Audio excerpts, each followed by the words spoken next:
វីដេអូនេះនាងខ្ញុំចង់បង្ហាញពីការលាយ GAB ជូនបងទាំងអស់គ្នាហើយ GAB ដែលនាងខ្ញុំលាយនេះគឺអាចលាយបានទឹក5លីត្រដល់បងទាំងអស់គ្នាក្នុងមួយកញ្ចប់ប្រើទឹកចំនួន5លីត្រឥឡូវនេះនាងខ្ញុំបានចាក់ទឹកចូលធុងចំនួន5លីត្រ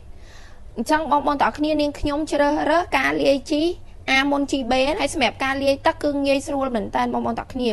សម្រាប់នៅក្នុងកញ្ចប់ GA ហ្នឹងគឺមានរហូតដល់3កញ្ចប់អញ្ចឹងបងគ្រាន់តែដកកញ្ចប់ទូចចេញចាក់កញ្ចប់ធំចូលមុនគេហើយយើងកូរវាឲ្យរលាយឲ្យសព្វអញ្ចឹងណាប៉ុន្តែខ្ញុំបញ្ជាក់ជូនកញ្ចប់ទូចគឺយើងចាក់នៅក្រោយគេឥឡូវយើងធ្វើការចាក់កញ្ចប់ពណ៌លឿងចូលហើយកញ្ចប់ពណ៌លឿងនេះគឺវាងាយរលាយជាងកញ្ចប់ពណ៌ក្រហមណាសម្រាប់កញ្ចប់ពណ៌ក្រហមនេះគឺវាអត់ងាយរលាយអញ្ចឹងបងត្រូវមានវិធីសាស្ត្រក្នុងការចាក់អញ្ចឹងបងកូរបដា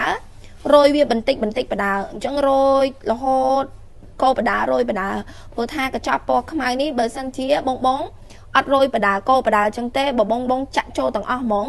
គឺវាកក់ដុំហើយកូរអត់ងាយរលាយទេបងទាំងគ្នាអញ្ចឹងបង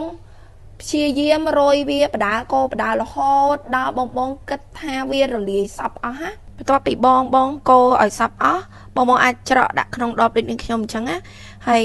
ទឹកជីហ្នឹងពេលដែលយើងច្រកទៅទាំងទឹកទាំងជីវាអាចលើស5លីត្រទីទួចអញ្ចឹងណាបងហើយសម្រាប់ការលាយ GAB នេះគឺ GB គឺលាយដូចគ្នាទេបងទាំងអស់គ្នាគ្រាន់តែថាម្សៅធាតុផ្សំនៅក្នុងហ្នឹងគឺផ្សេងគ្នាអញ្ចឹងណាហើយការលាយគឺចាក់លាយផ្សេងគ្នាយើងអាចចាក់លាយជាមួយគ្នាបានទេអញ្ចឹងយើងត្រូវការប្រើទឹកជី5លីត្រលាយផ្សេងគ្នាបន្ទាប់មកបងចាក់ទុកទៅទុកប្រើទុកកន្លែងត្រជាក់បងទាំងគ្នាទុកនៅក្នុងផ្ទះយើងធម្មតា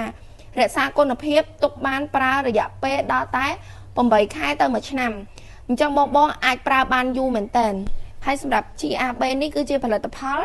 មកពីប្រទេសថៃបងទាំងគ្នាដែលមិនប៉ះពាល់ដល់សុខភាពទេ